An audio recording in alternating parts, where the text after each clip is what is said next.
Good morning, KU. I'm Blake Sevenberg and here virtually this morning with Anna Ambrose. Anna, how is it back home?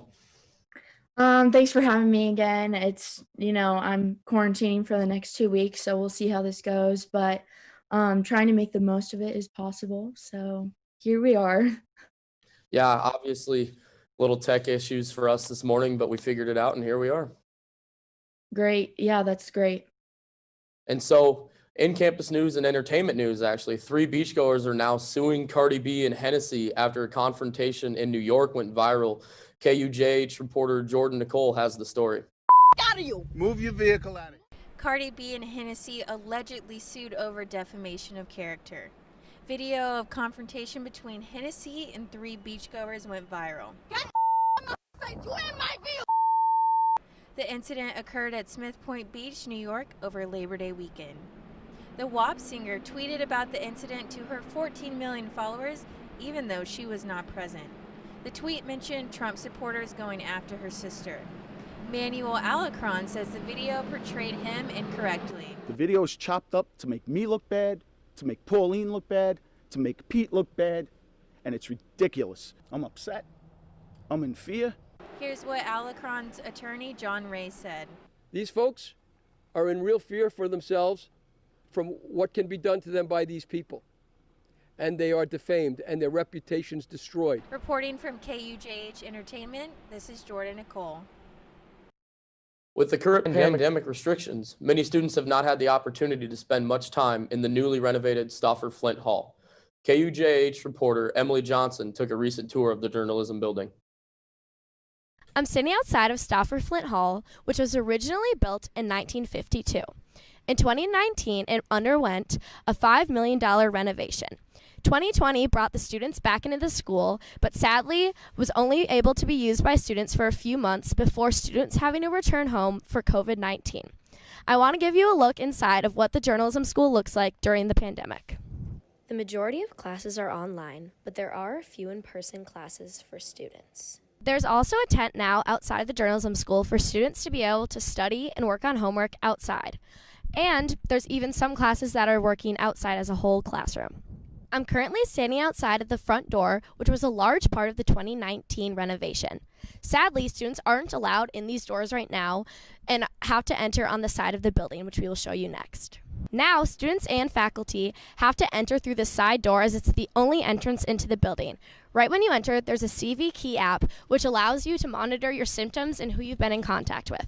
I'm currently standing outside of the Clarkson Gallery, which is normally full of student journalists doing homework and working on assignments. It's empty now, as well as the J School Tech Bar, which normally has students looking for assistance regarding Adobe and other softwares. I'm currently inside of the room where the Kansan normally meets, but they are all working remotely this semester, so the classroom is pretty much empty. Right behind me, these barriers teachers use to establish distance between themselves and their students. Classrooms are set up for proper social distancing, and students and faculty are expected to wear a mask at all times. I hope you enjoyed a mini tour of the KU Journalism School during these crazy times. This is Emily Johnson reporting live for KUJH News in Lawrence, And Kansas. coming tomorrow, this Friday night, KU Volleyball will play their season opener. Anna, are you excited for that one? Yes, that will be great to watch. I believe they are playing in Lawrence, and as well as the football team travels to Baylor this Saturday to play at 6:30. So a little KU Baylor action going on today and tomorrow. Yeah, and KU's big underdogs going into tomorrow night's game. Baylor was 29-2 last season, a strong team coming back again this year. KU will have to be competitive early to stay in that one.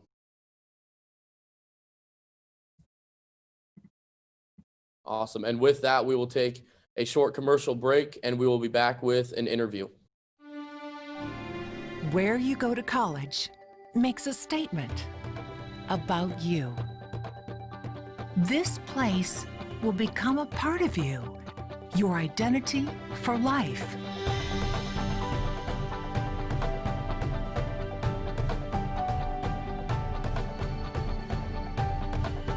The University of Kansas, a great place to be you.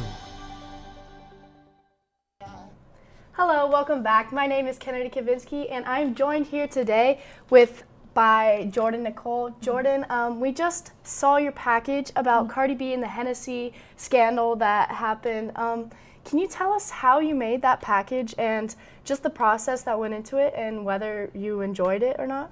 Oh yeah, I had a great time making it. So I'm really passionate about pop culture, and Cardi B is very problematic. She says that in one of her songs. Cardi B is so problematic. It's a hashtag, and so I just wanted to put together a package. She's been in the news recently for her divorce, and then I did a package on her defamation of character, and just wanted to highlight what's been going on with that, because I just felt like the reason why she was in the news is kind of relevant to what's going on, because it was centered around racism and Trump supporters. And I had a great time doing it. I had partnered with Stephanie Morales, and we went out and shot it and did a stand-up, and it was a great time. So what is that kind of reporting called, and how did you find an interest in that? And just the entertainment aspect, especially reporting on stories that aren't local and you can't actually go out and get the interviews. So can you touch on that a little bit for me? Yeah, so I'm really interested in entertainment journalism. So growing up, I would just watch E! News and obsess over Juliana Rancic and Jason Kennedy and Terrence J. And so I just like to challenge myself in the aspect of doing things that aren't local.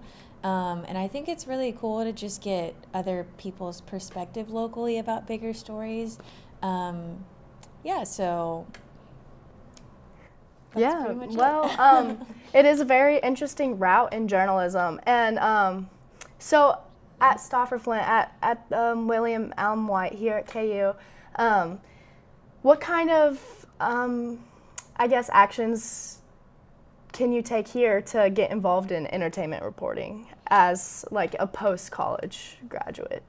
Yeah, so are you saying like after graduating? Yeah. So I definitely think getting an internship is a great way to start. Make sure you're networking with your professors and students in the classroom, and just really being active and doing things like this, such as Good Morning KU, Good Evening KU, and taking advanced level classes so you can build up your demo reel, so when you're ready to graduate, you have some things out there. And just being proactive so you can at least try, and if you don't get things, just start small in a small market and build your way up. That's what I'd say. Okay, so you mentioned earlier how you watched like E! News when you were little and outlets like that. So I guess what is your favorite entertainment outlet to watch now, and what would you most be excited to be a part of? Which one would you like to? I'm not picky. I'd say any opportunity is a good opportunity, especially coming straight out of college. I'd love to work with Viacom just because they send their students to work for VH1, MTV, BET, Nickelodeon, anything like that. IRTS is a good company. Really, any place would be great. So, and my favorite thing to watch currently, I like watching the news via Snapchat just because they're little short, quick segments, and you can still get what you need when you're on the go. So. Yeah, and like with the changing times, with social media becoming so prevalent in journalism these days, I feel like the entertainment reporting is just a growing market, and I would love to see where you go in that and see where your future takes you. Yeah, thank you. I believe that is all the time we have today. Jordan, thank you so much for coming on the show and talking to us a little bit about entertainment reporting and about that package you threw together. And we will catch you guys later. Yeah, thank you. Where you go to college makes a statement about you. This place will become a part of you, your identity for life.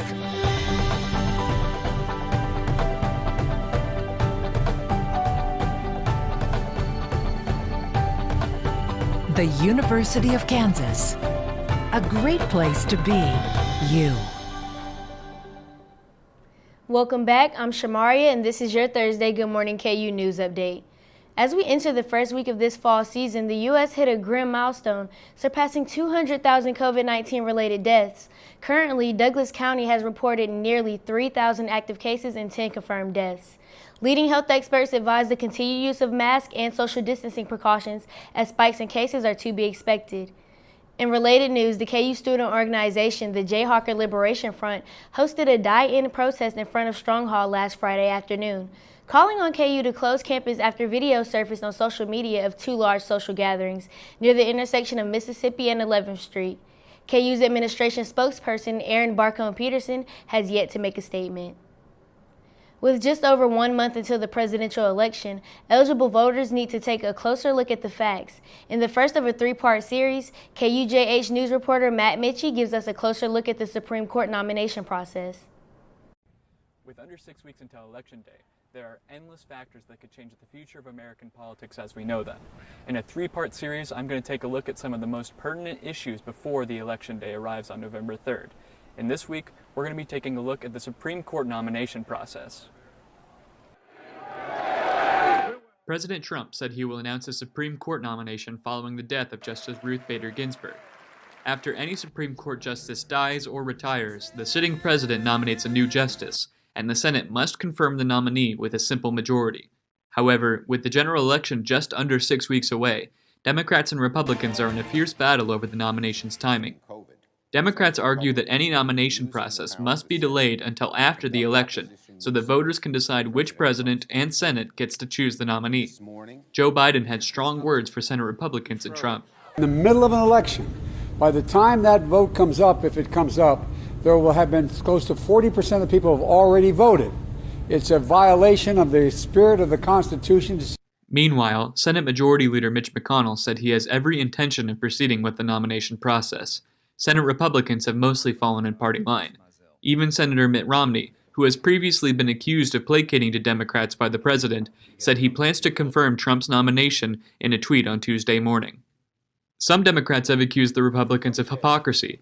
In the weeks leading up to the 2016 election, Senate Republicans blocked President Obama's nominee Merrick Garland, arguing that Americans should be allowed to vote with the Supreme Court nomination in mind. President Trump said it is his responsibility to push the nomination process through.